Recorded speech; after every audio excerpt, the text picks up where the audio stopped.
नमस्कार, शाम के 5 बजने को हैं। दंगल में आप सभी का स्वागत है। मैं हूं आपके साथ चित्रा त्रिपाठी। अफगानिस्तान में तालिबान ने सरकार बनाने के लिए जिन चेहरों का ऐलान किया है, उसने कुछ लोगों के इस मुगालते को दूर कर दिया है कि अब की बार तालिबान बदल गया है।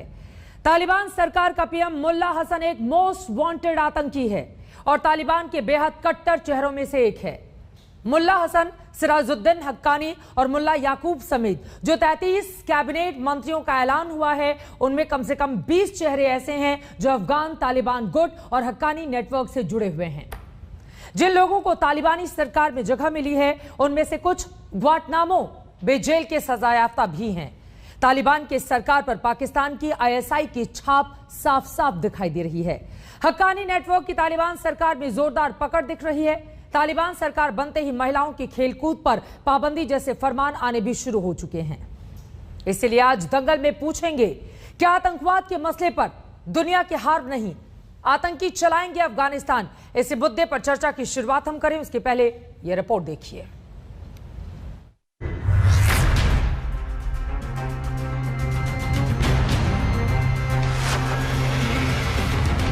अफगानिस्तान में इनामी आतंकियों ने सरकार बना ली है जो यूएन के मोस्ट वांटेड है, जिन पर अमेरिका की एफबीआई जैसी एजेंसियों ने इनाम रखा हुआ था। वो अब अफगानिस्तान की सरकार चलाएंगे। मिली अफगानिस्तान के नए रईस उल वज़ारा यानी प्रधानमंत्री मुल्ला हसन नखुन से। अमेरिका पर अलकायदा की ओर से किए गए 9/11 हमले के दौरान मुल्ला हसन टॉप तालिबानी नेता था। बतौर कमांडर इसी की देखरेख में बामियान में बुद्ध की प्रतिमा को ध्वस्त किया गया था। क्या खूब प्रधानमंत्री है अफगानिस्तान का, जो यूएन की प्रतिबंधित लिस्ट में मोस्ट वांटेड आतंकी के तौर पर शुमार है, क्योंकि यह तालिबान के संस्थापक मुल्ला उमर का सहयोगी और सलाहकार भी रह चुका है। मुल्ला हसन नखुंद प्रधानमंत्री के तौर पर एक कॉम्प्रोमाइज्ड कैंडिडेट है। कंधारी और हक्कानी नेटवर्क वाले तालिबानी आपस में प्रधानमंत्री पद को लेकर लड़ पड़े। गोली तक चल गई थी। हक्कानी को हिब्बुल्लाह कुछ ज्यादा मंजूर नहीं था। तालिबानी सरकार के दूसरे मोस्ट वांटेड आतंकी पर गौर कीजिए। यह है सिराजुद्दीन हक्कानी, जो अब अफगानिस्तान का गृह मंत्री बन गया है। अमेरिका की जांच एजेंसी एफबीआई का ये पोस्टर देखिए। पोस्टर में जिस शख्स की तस्वीर और स्केच है, वो सिराजुद्दीन हक्कानी है। इस पोस्टर में यह कहा गया है कि जो भी सिराजुद्दीन हक्कानी को पकड़वाने में मदद करेगा, उसे $10 मिलियन यानी लगभग 75 करोड़ रुपए तक का इनाम दिया जाएगा। इससे आप समझ सकते हैं कि यह शख्स कितना बड़ा ग्लोबल आतंकी है।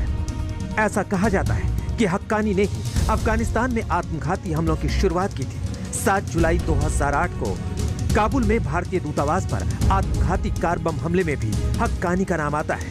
इस हमले में 58 लोगों की मौत हुई थी। 2008 में ही अफगानिस्तान के तत्कालीन राष्ट्रपति हामिद करजई की हत्या की साजिश में भी वो वांटेड है। 2008 में काबुल के एक होटल में हुए हमले में भी वो वांटेड है। इस हमले में एक अमेरिकी नागरिक समेत 6 लोग मारे गए थे। Sirajuddin Haqqani designated global terrorist है। 2008 में काबुल के होटल पर आतंकी हमला हो या फिर भूतपूर्व अफगानिस्तान के राष्ट्रपति हामिद करजाई की हत्या की कोशिश की साजिश। अफगानिस्तान में कई आत्मघाती हमलों के साजिश रचने में हक्कानी नेटवर्क के इस खूंखार सरगना का नाम है।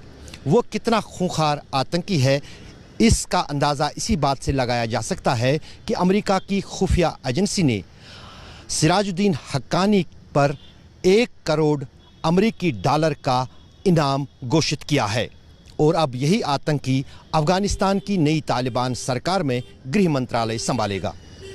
अफगानिस्तान की नई सरकार में रक्षा मंत्री का ओहदा भी आतंक के बड़े चेहरे के जिम्मे होगा।